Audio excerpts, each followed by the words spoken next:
Hello, hello. Good evening, everyone. This is Eunice Tam coming live from Singapore. If you can hear me loud and clear, type in the comments box to say loud and clear. Just let me check my audio. Seems there's a delay. Let us know where are you watching this from. Hello. Good evening. Right. Audio is working fine. Right. Hello, everyone. My name is Eunice Tam. I'm an entrepreneur, speaker, and trainer. Welcome to our Facebook page and YouTube channel on Daily People Skills. Let us know where are you watching this from. Are you watching this from Singapore or overseas? If you are watching this from Singapore, overseas, which country, which city, what's the time zone there, how's the situation over there? Is it good morning or good afternoon there, should I say? Or if you are watching this from Singapore, have you had your dinner? Or are you having your dinner while watching this? Let us know, right? Put in the comments box. We like to have some engagement and just, we have some chit chat going on, right? Now, once again, welcome to our weekly Facebook live sessions where we share our experiences when dealing with people and the mistakes we make, and of course, many of the hot tips and solutions we use in our daily lives. Now, many people think that people skills is just about EQ, communication skills, leadership skills, but people skills go much, much beyond that. At the bottom line, it is about who you really, really are. Because before you can manage anyone, you must first manage yourself. It is also one skill that will never be replaced by technology and artificial intelligence. More about that later on. Yeah. For now, let's jump right into today's topic. Let me share my screen. Now, today's topic is going to be quite interesting. Now, it's on how you see yourself and its impact with others, right? So how you see yourself will affect how you see others. Have you ever thought about that? Let me flip it the other way. Have you ever been misunderstood by others? Has anyone formed an opinion of you that is so off mark that it leaves you in bewilderment? So where does all these misperceptions come from? In this session, I'm going to tackle this gigantic blind spot that happens to all of us and explore the secret F.L.A.R.E method that helps to overcome this blind spot. So let's get started for today. Now, before we do that, right? So just imagine this. Before we talk about the how we get into the body of today's topic. Now, imagine this. I'm sure most of you have at least seen maybe at least one police show whereby, the thief stole something from the shop, and then he sneak out of the shop before the shop assistant can see him, and he sees the police running after him, and he thought that they are coming to catch him. But actually, the policeman is going after someone behind him, not him, right? Also, let me give you another example. Like if you see a group of friends or your coworker whispering, but they stop when they saw you, what comes to your mind? You might be thinking they are talking behind your back, or are they plotting against you? Are they ganging up against you? Are they going to report you for something? Maybe you just did something that you thought you offend them, right? So all these thoughts come into your mind. Actually, they are planning a surprise birthday party for you. Now, let me give you another example of another example that leads to today's topic. Right, I have an example.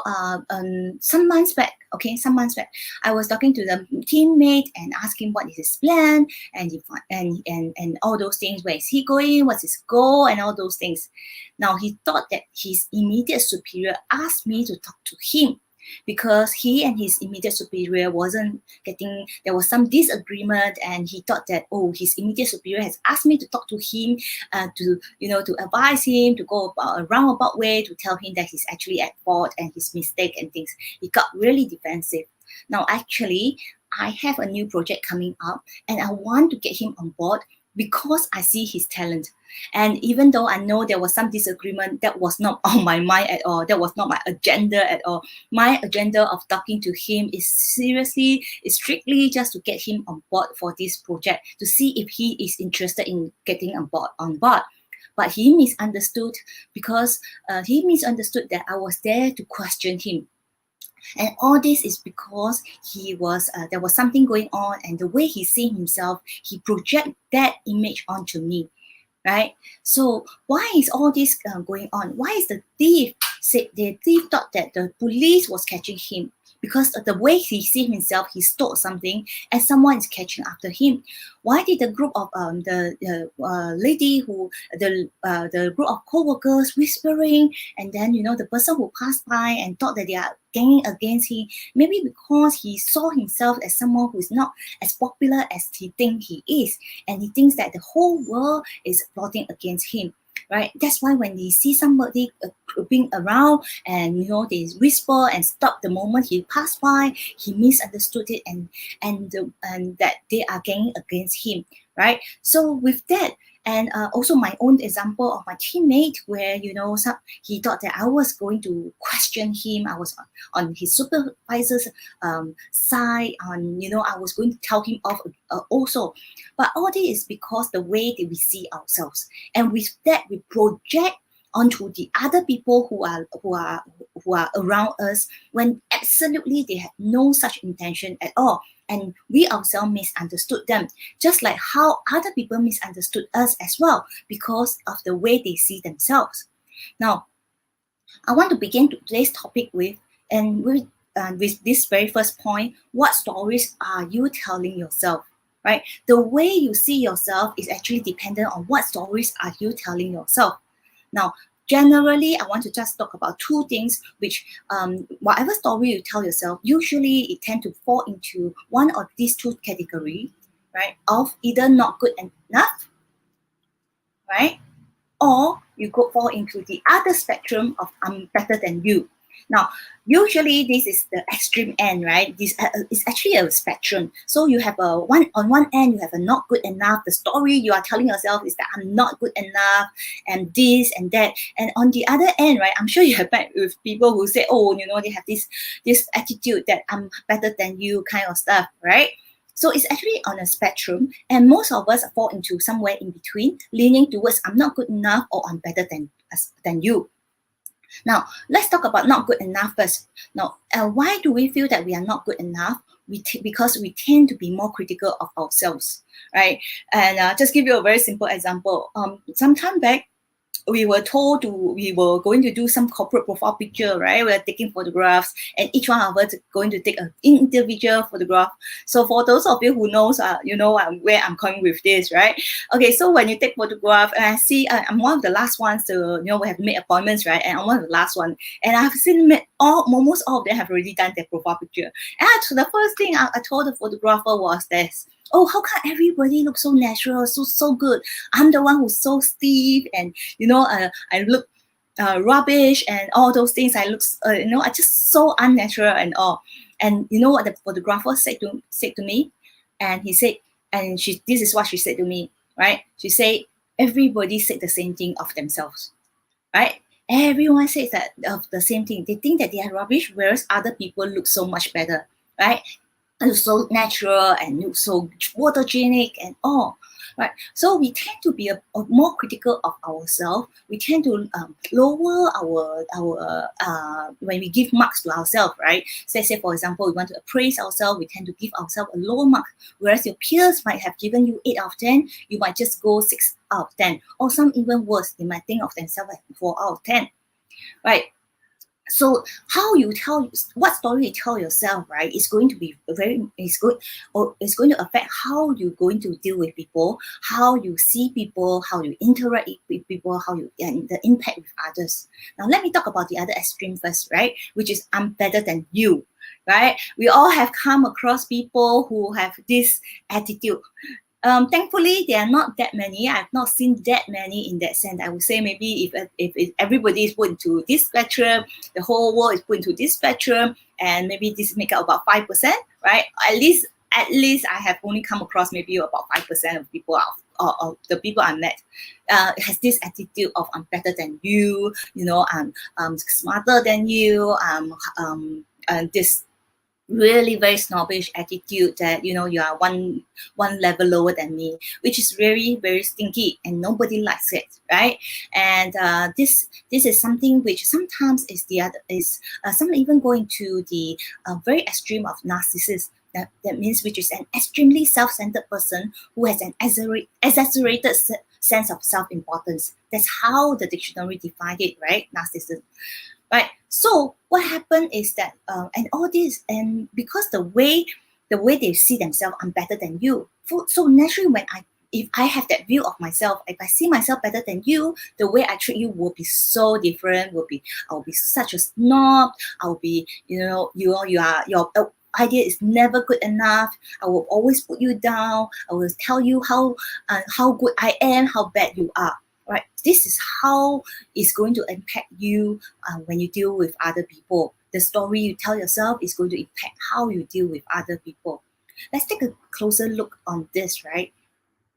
Now, it's always, like I mentioned before, it's actually in a spectrum. So on one hand, on the I'm not good enough, right? There is this thing called imposter syndrome. And this is more prevalent in this field, in this 1 or 2 years especially, because there are more trainers coming out and there are more people doing social media and videos like this, right? So a lot of people have this tendency to, before they begin, they will be asking, I can tell you, myself included, right? Who am I to teach? Who am I to share? And sometimes we feel we and speakers, trainers especially, right, coaches, sometimes we tend to have this, oh, who am I? I'm not good enough. What if they find out? What if people find out one day that I'm not that good enough? That kind of stuff. This is a term as imposter syndrome. That some days people might find out that I'm not as good as they think I am, and all this is because the story I'm telling myself that I'm not that good. I am, like I mentioned just now, people grade me at 8 out of 10, but I might be just grading myself as 4 out of 10. So if I'm grading myself 4 out of 10, I'm teaching someone I'm sharing someone to be 6, to be 8, then I would have this tendency to have a imposter syndrome that one day people might find out I'm actually not that good, right? Now, on the other hand of the I'm better than you, there's always the snob attitude. I mentioned just now, right? It's the so-called holier than thou. I'm better than you. Yeah, your idea is, short of better words, stupid. Your idea is never good enough. The people with this kind of attitude tend to put people down. Yeah, and they tend to say that, oh, everybody's idea is not good. Only mine is good. And if you really go outside this, go even extreme, is the narcissist, which I mentioned just now, where everything is I, me, myself. Now, all this will affect how you see others and how you affect others. How do I say that? So this brings, and because of the impact of it. Now, how do you impact with others? Now, whether you are not good enough, especially not good enough, right? Let's talk about that first. People who feel that they are not good enough, they tend to develop a sense of insecurity, and we project what we see in ourselves onto others. Now, in fact, this is happened in both ends of the spectrum. And so when we are not good enough, right, we project this kind of insecurity to others. That's why we tend to see people, whatever they say, right, even if it's just pure good intention to help us to improve, we will see it as a criticism. We'll see it as like, oh, you are saying that I'm not, I am rubbish. I should keep my mouth shut. I won't do it again and all. So when I have that kind of insecurity because I think I'm not good enough, I'm not going to put on any suggestion. I'm not going to tell you my feedback. I'm not going to tell you that, hey, I think genuinely this software is not going to work. The workflow, this is not going to, there's a big flaw in it. I'm not going to tell you whatever my opinion is because I don't think my opinion is good enough, right?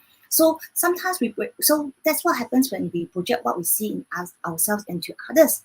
And sometimes because we think that when we are not good enough in one end, sometimes we swing to the other side. It applies to both ends of the spectrum on the not good enough and the snobbish one. Sometimes we swing to the other side and overcompensate ourselves.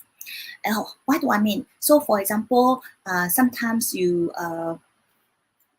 so you swing to the other side and you inflate your ego and you will say things like, oh, you become, extreme opposite of not good enough, whereby you make yourself bigger, better, and gooder and smarter than you actually are, and you blow the whole thing out of proportion, and you tend to exaggerate how good you are in that sense. Now, those either way, right, is actually is projecting a sense of insecurity. People can tell that you have a sense of insecurity about yourself. Now, let me give you another example. If I see myself not good enough to be a leader because I keep seeing my own shortcomings, and I will start to see other people the same. Meaning that if I see myself a certain shortcomings, I will start looking at others' shortcoming as well. So, for example, if I am not so organized, and sometimes what happens is that I will start picking on other people being disorganized as well, right? And also sometimes it can be the other can be another form is for example, I'm not organized, right? I won't pick on pick on you for being disorganized, because I know everybody knows I'm disorganized, so I cannot pick on you, right? On that trait. So I pick on something else. Maybe I pick on your punctuality. Maybe I pick on your not paying details. Maybe I pick on why you never pay attention to the overall big picture, right? You know, right? If I want to pick on somebody, if somebody wants to pick on you, anything and everything can be picked on. So don't just tackle on the surface, but go a bit deeper on this sense that usually when I see people picking on another one, whether I'm picking on somebody, okay, I have to be very, very self-aware of myself also. Whether somebody else is picking on me, right? No matter what I do is wrong, no matter what I do can never satisfy the person, I can more or less tell that person has a certain form of insecurity about them. And because of that, they want to compensate themselves. So if they don't go into the quiet mode, they don't withdraw, they might compensate by picking on me. So no matter what I do will never be correct, right? And sometimes it goes to the extent that even when I breathe, it's wrong. The simple act of breathing will get on their nerves. So sometimes I don't take it too. Of course, I will reflect on myself and have I offended the person? Have I done anything wrong? Right? But the thing is that what I'm saying here is that sometimes when the way other people are dealing with you, sometimes it's actually, if you go deeper, it's actually a reflection of your sense of insecurity. And when you flip it over, you ask yourself also, why are you always picking on other people on a certain issue, certain area, or maybe there is a particular person you are always sort of, you just pick on that. It's always the person is always at fault. You never do anything right, right? You need to start asking yourself, why is that so? Whenever something occurs, reoccur on a recurring pattern, I will always pay attention to that, right? Now, okay, so on one hand is actually the insecurity part. So what do we want to do? We actually want to be grounded. Now, when you are grounded, the way you interact with others will be very different. Now, when you are insecure, sometimes you lose your temper, you lose your patience. Why are you so slow? Why are you so, for lack of better words, why are you so stupid? Why can't you use your brain and all those things? So all this stems from either you think that you're not good enough, and or you go from you have a smart attitude of I am better than you, right? So this is all on one end of the stick, as one end of the spectrum. On the other end, what we want to do is that we want to develop a sense of being groundedness. When you are grounded, a lot of things are very different. The way you deal with people are very different. So, for example, I mentioned earlier on, right? I have someone pick on me, and whatever I do is always wrong. So it's either pick on this or you pick on that. You this and the third area. If I satisfy A, he or she will pick on B. Or if I satisfy A and B, he or she will pick on C and D and so on. It's never ending story. It's really one after another, right? And by the same token, I have done that to others also, and that have made me realize that hey, I'm not a grounded person. Now, when someone else these days, right, when other people do to me, when they pick on me, I will just take a deep breath first. Now, being grounded is such a precious gift and such a precious trait that many of the successful people, whether it's individual or whether it's entrepreneurs or the C-suite employees, what politicians or the famous people or celebrity, right?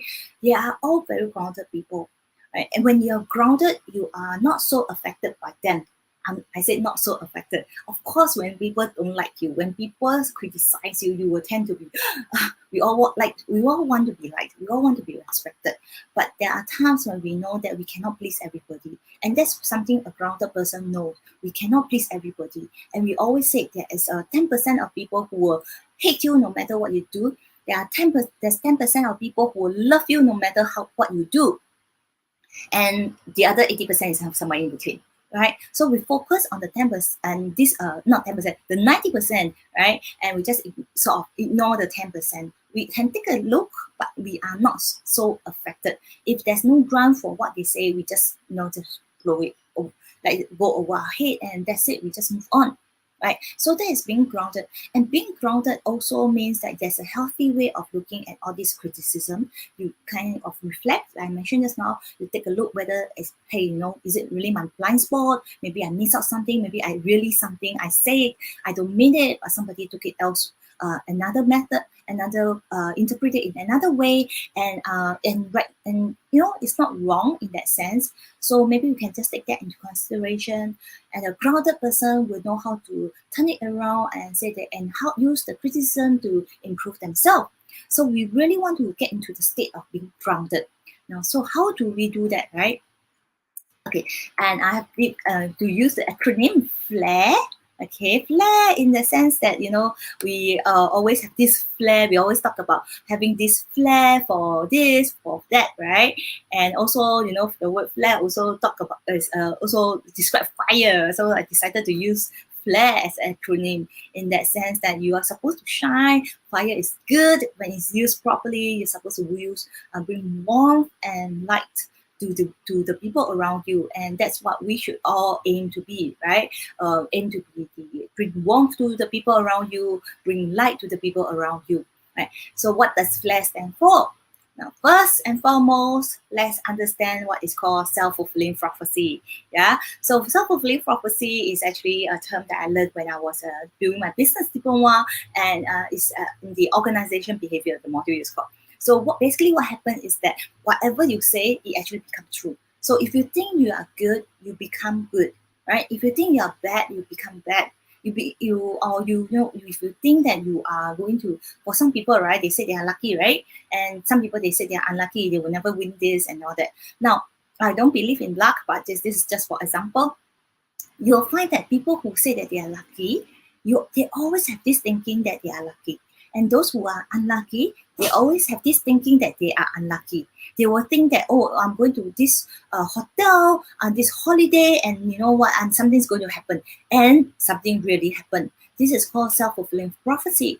Now, whereas on the other hand, a positive person will think that, oh, you know what, I'm going to meet wonderful people, I'm going to meet amazing people, it's going to be a wonderful holiday, the work environment, yes, there may be some disagreement, but it's okay. Overall, everybody is going to be good, right? The job is going to be good and all. And, and guess what? It will happen, right? It happens because when your thought is like this and it's positive, your mind start looking for positive things as well. And your mind sees positive thing, it reaffirms your thoughts, and the cycle just go on. So you think positive, your mind will try to find something positive, and when your mind finds something positive, it affirms your thoughts of being a positive, right? And your affirms your positive thoughts. So, and the cycle goes on, and the cycle goes on. So it works for the positive side, it also works for the negative side. So how you see yourself and how you impact others, this is very, very important, and it really depends on how you see yourself, and it will become a self-fulfilling prophecy, right? That's F for you. Now L is for self-love. Yes, you have to love yourself, and love means what? The good, the bad, and the ugly, right? Okay, so the problem with this loving yourself and these three things, the good, the bad, and the ugly, if you look at it, three things, out of the three things, the good, the bad, and the ugly, the bad and the ugly is 2 out of 3. So, and we tend to focus the bad and the ugly, and we never focus on the good. So some people find it very hard to have love themselves, and when they don't love themselves, right, what happens? They hate themselves, right? And some of us very commonly we don't even realize how much we dislike ourselves. Okay, I don't use the word hate. We dislike ourselves. So we need to focus not just on the so-called, stop focusing on the bad and the ugly. Now, I don't mean that, oh, you become the narcissist spectrum whereby you in love with yourself. Now, what am I talking about? Now, it's talking about having a balanced way of loving yourself. Everything I'm talking about is having a balanced and healthy way, right? Having a balanced love, a healthy love. And the sense that, so instead of looking, saying the good, the bad, and the ugly, what I usually do is what's good and what can be improved, right? So I look at, and if you look at it, right, what can be improved is in a way another way of saying bad and the ugly, right? But if you just think about it, what can be improved is a more empowering thought. So I always look at what's good and become better. What can be improved? The starting point is not a bad point. It's just that it can be improved. So it's just room for improvement. It's just not. It doesn't have a negative connotation. So it doesn't have a put you down component. So whereas what can be and what can be improved it helps the mind to think of, oh, I'm actually quite good. I'm actually okay, but I can be better, right? So it's just focusing on being better, right? And you can develop self-love, a healthy and balanced self-love to the next 3 points as well, which brings me to self-acceptance, right? What is self-acceptance? And again, one very important trick, and very easy trick, so as to speak, is that you always tell yourself, I'm a work in progress. And you will you know what's work in progress, right? So that means there are always something that is not so not function properly yet. It's not in perfection. We'll talk about perfection in a minute in the last point. But it means that there's always room for improvement. There are some things that's good. Remember, we talk about what's good and what can be improved, right? I'm always a work in progress. So there's always something to be improved, something to be maintained, something to be, it's not perfect yet, right? So, but, so that's how you accept your own self as well. It's a very simple, it sounds very simple, right? But it's really, really very effective, okay? Just tell yourself, I'm a work in progress, right? So on one hand, you have a healthy, positive thinking image of yourself. But on the other hand, you are also humble enough to know that there's always room for improvement, a healthy way, and not put yourself down way, right? The next one, R, of course, is for self-respect. Okay, you need to respect yourself. You need to learn how to respect yourself and find find ways on how to respect yourself. And one of the easiest way is to think of someone whom you respect, right? Or and you start listing down the traits, right? And why do you respect this person? And what? Or on the other hand, you can think of someone you don't respect. Why do you not respect this person? And for me, I have limited capacity, right? Limited brain capacity, limited brain cells. So I always tend to go for the positive list in that sense, because when you focus on the positive, the negative will naturally drop away, because there's no room for the negativity. Not right. So think of someone whom you respect, and you list down the traits. So and you start working towards that. Develop those traits for yourself as well. And it's not just copying that person, but so for example, if you respect someone who is punctual, right? I have a friend who stays in JB in Malaysia, and she since primary one, since the age of 7, she has been coming back and forth every day, right, to school. From the age of 7 till the secondary school, till poly, till uni, till work, she is still traveling every day, and she is so punctual. I know her for decades now, right? And she is seldom late. And I can tell you, out of 30 years I've known her, and she probably late for maybe twice. And usually I'm the one who's late. Yeah. So I really, really respect her, that she is so she respects people's time. She's always so punctual, and not just punctuality, but when it comes to things, she doesn't do things like last minute. She's really responsible, and she takes responsibility and all.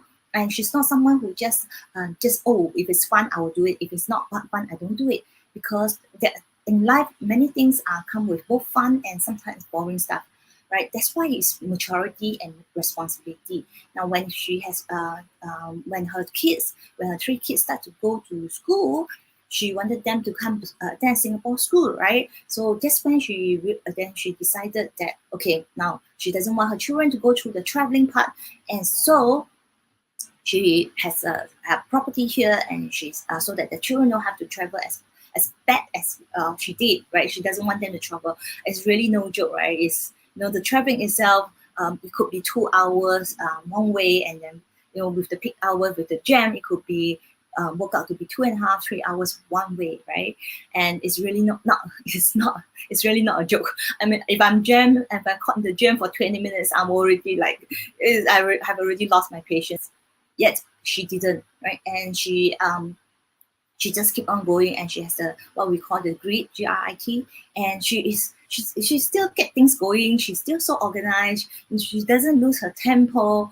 And so she is someone whom I respect, and I just list down the traits that she has, and something that I work towards too. I'm not exactly as she is, right? But every time I think of her, every time I want to improve, I think of her, and I just keep myself going and going. Remember, we talked about self-acceptance, which is work in progress, right? So I am a work in progress. I may not be where I want to be, but I am better than yesterday, right?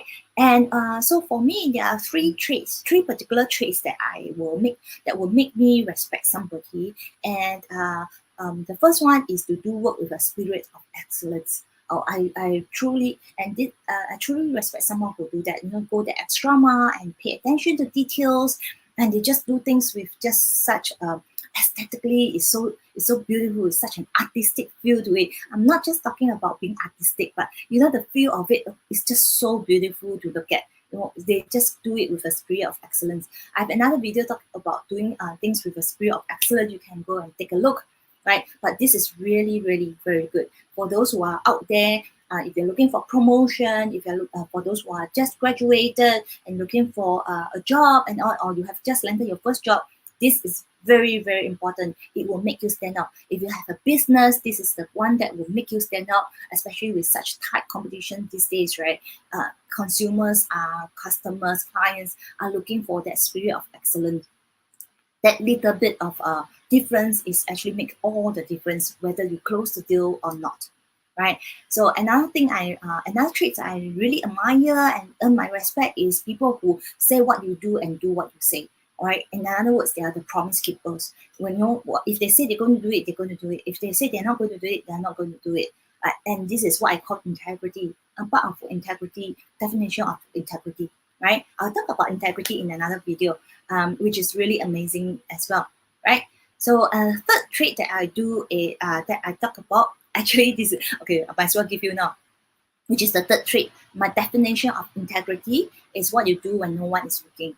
Now, I've seen people who do things because for the clappings or the admiration of people, and then when people turn around and there's no one looking, right, and they just go haywire.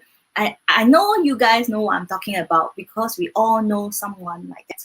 Yes. So and you totally disrespect this person from then on once you find out who the person is. But there are some people, they don't. They do it not because they want people to respect them or admire them or clap for them or the likes or whatsoever. They do it because it's the right thing to do. So even if no one is clapping, no one is giving them a pat on the shoulder, they will still do it. That's the same way. So what you see behind the scene, what you see in front of the scene, in front of the camera, they are the same. Right? These are the people who are called steadfast, and they are really grounded. Right? And I really respect these kind of people, because it's not easy. It's really not easy.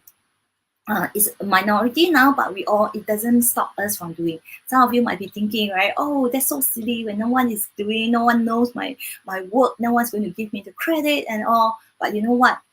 Someone is seeing, someone is looking. It's always come up. It will always come up. I remember there was once I just did something, right? I just maybe there was an event, and then I took out the rubbish or something because it was overflow, and put in a new rubbish bag.